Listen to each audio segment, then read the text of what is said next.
Sound speed, camera speed, and action. Welcome to another Create Greg video. My name is Greg, and in today's episode we will not talk about SIRUI 24mm because there's so many videos about this lens out there, but there is a new sheriff in town called 75mm, and it is the latest SIRUI anamorphic lens, which is still on Indiegogo Kickstarter campaign, which I actually got it. And I received this lens a few days ago and had actually chance to test it, get some notes, get my Sony A7C to put that it through paces, and now let's talk about it.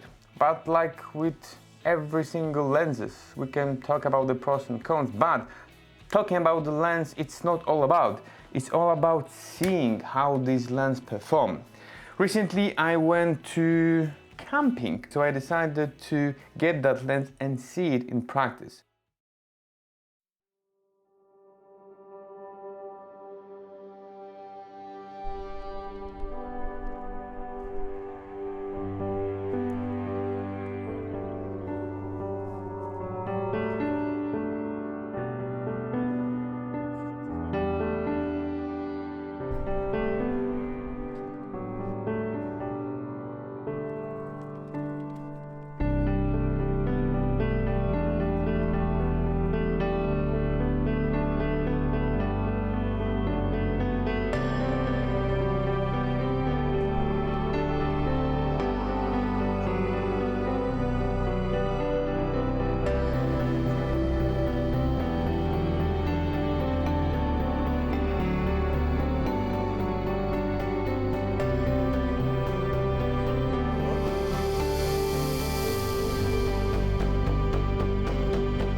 I hope you enjoyed this wee montage, probably not as much as I did enjoy shooting it, going out of town into nature after so many months of lockdown and strict restriction.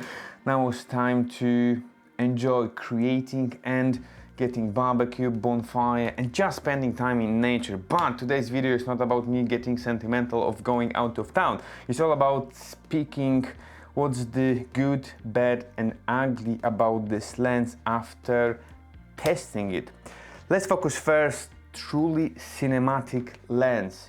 Yes, because it's anamorphic lens with 1.33 squeeze ratio. So once we shoot on the camera like Sony A7C, any pretty much camera with 16:9 sensor, then you squeeze in post-production and you get in this 2.4:1 ratio. No more black bars on the top, truly cinematic widescreen. But that's the nature of every single SIRUI anamorphic lens, because each of them is 1.33 squeeze ratio. Solid build. It's really nice, heavy, solid. The way how it's packed and the way how it arrived, hats off for them, because when the company pay attention to all that details, including packaging, and give you more faith in the quality of all the mechanism inside, at least how I see it. When I mention truly cinematic, to add to that I need to mention, I suppose to actually start with it, it's 75mm, which means it's a portrait lens. Combining with 24mm, when I can shoot the one shot and then I can go into this nice tight close-up and get the separation of my subject from the background, or actually shoot over the shoulders, which gives us this autofocus foreground of the person's shoulder we are shooting over. Then we see our subject in focus, and then behind our subject our background is autofocus. So having autofocus foreground, autofocus background, and our subject become truly in the focus of our story. Another important thing is the focus is fully mechanical. It's not wired like with the most photo lenses, when you cannot hit the same focus spot every single time. Everything is nicely labeled, so even when you've got the more time, you can literally measure the distance. This is what you do on professional movie set. But even without that, every single time when you want to have this nice precise focus, you can look at the barrel, see the points, and then every single time hit them. That's the true beauty of cinematic lenses. On the top of that, we've got the clickable iris. Same story with the photo lenses. Most of them will be clickable, which will prevent you from getting that smooth transition when you go from the dark place like interior to outside exterior, when you've got the different exposure, so you can move nicely from one to another one and do not see that clicks on the screen, which is very cinematic. Anamorphic flares. Maybe I'm supposed to start with anamorphic flares because this is what truly separates this lens from any other. It gives you this sci-fi anamorphic flares, and I was actually excited to go up north in Scotland to see that anamorphic flares, and I actually managed with the front light from the car and the sun going through the trees.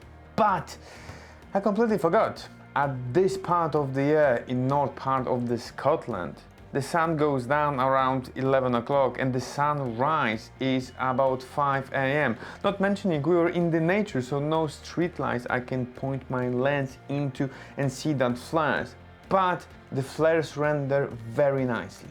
Now let's talk about the flaws of this lens. There's not too many of them. With some of them I decided to be quite picky, but just to mention they exist. First things, which might be not even a flaw, is super 35mm sensor coverage, so you cannot use it on a full frame camera.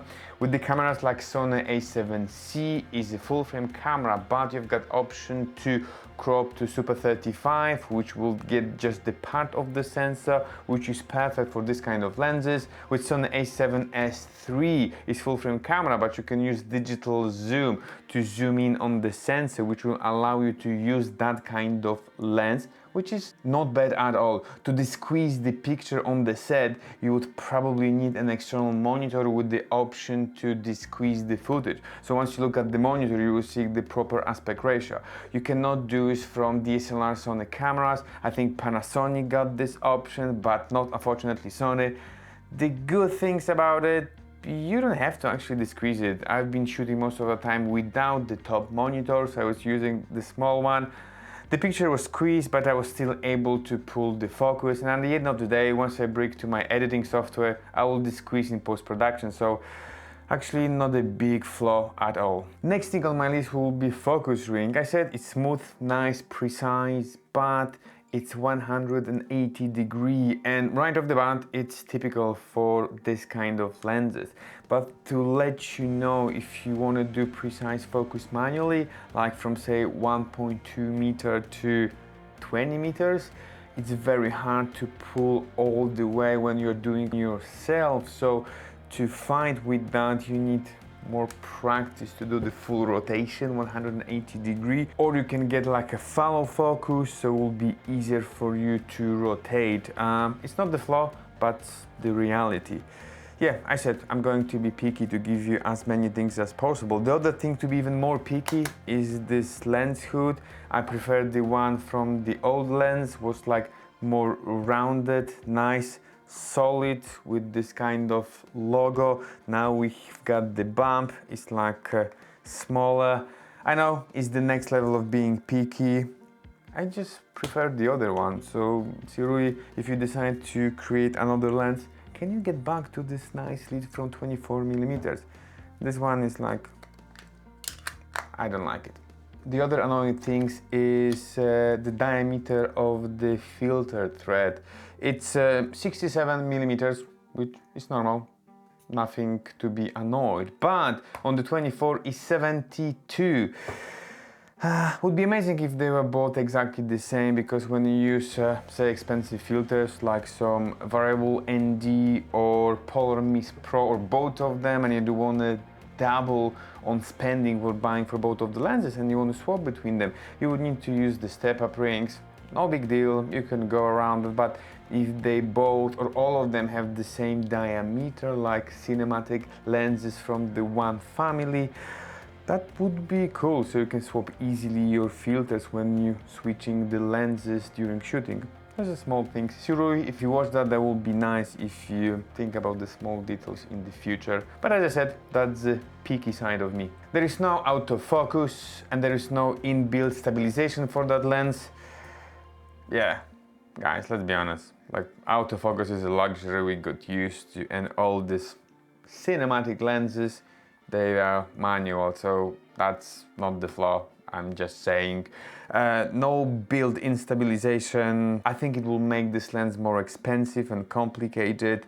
You can get your DSLRs with built-in stabilization, so I will not require that. Just saying. Speaking of stabilization, is 75mm portrait lens, so if you want to do handheld, you see every single shake of your hand, and you've got a couple things how to go about it. I will recommend to have a nice tripod so you can have this fluid head and shoot nicely without this shake, which you see especially on the longer lenses. You can use gimbal, and that will be interesting because a lot of people who shoot on the gimbal try to use the wide lens, but if you use this long lens on the gimbal, you will get very interesting shots. On my recent journey, I decided to shoot handheld, get this nice handle on the top of my camera, focus on keeping it steady and having this slow, nice movement. It comes with practice. On the top of that, when you shoot in 60 frames per second and you slow it down, so all this jittery movement, they will be nice and smooth, which will definitely help. On the top of that, you can use stabilization in post-production. You've got very nice in DaVinci Resolve. Highly recommend that, but that's the story for a different video. And yeah, we arrived to the end of this video. Now it's time to talk about the ugly things of this lens, and there is actually none. Whatever I said about the bad side of these lenses, it was just statement, the facts, which we have to live with it. It is what it is.